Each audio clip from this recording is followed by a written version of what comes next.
So if you are trying to cut down on your stress levels, which all of us in America have way too much stress, there's many things that you can do. And I'm not even gonna go into the Wim Hof breathing methods, ice bath. There's so much out there right now. But what I do want to talk about are a few things that are a little bit less talked about. One thing is seeking support and help. So as you are trying to take on this fitness journey, health journey, it's really easy to want to isolate. I'm going to go into the chamber and I'm just going to become this beast, kind of like, you know, Bane in Batman, just like just becoming this absolute monster and all on your own because you're super motivated. That's actually not the best way to achieve a goal without stress.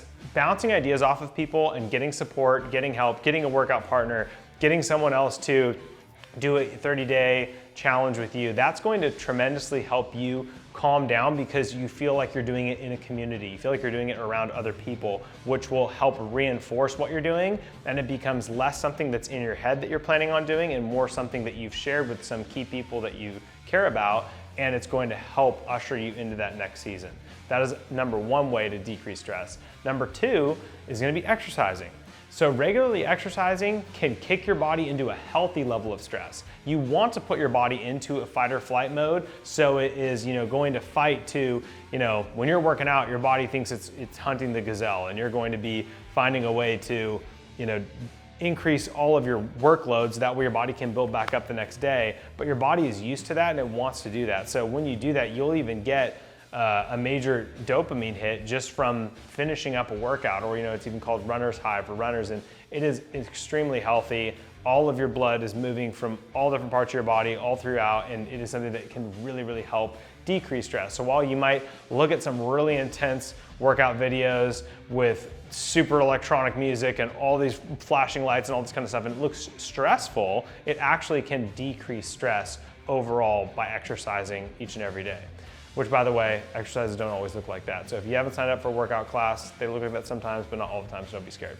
Another thing that you can do to help mitigate your stress levels is setting good expectations. So this is kind of similar to goal setting, but you can even do it going into something. I'm gonna go into this meal and I'm not going to try to make this person like me a lot. I'm going to go hang out with this friend and I'm not going to try and be too overbearing, or I'm going to, or worry if they're getting too overbearing with me, or if you can just kind of, you know, set expectations going into, I'm gonna go into this workout, I'm not going to bench 315 the first time I ever go bench press. Like, if you do these things, and these are kind of extreme examples, but if you do these things, it's helping set yourself up to not have this massive letdown when you don't achieve this thing that you are wanting to do. So many times I've gotten started with people in fitness and, you know, they're like, I want to compete in 2 months. And I'm like, first of all, dude, bodybuilding was hard to do 30 years ago when it wasn't even full-blown mainstream cool. Now there are so many people that are trying to step on stage to compete for bodybuilding or do a fitness competition. It is a high competitive environment.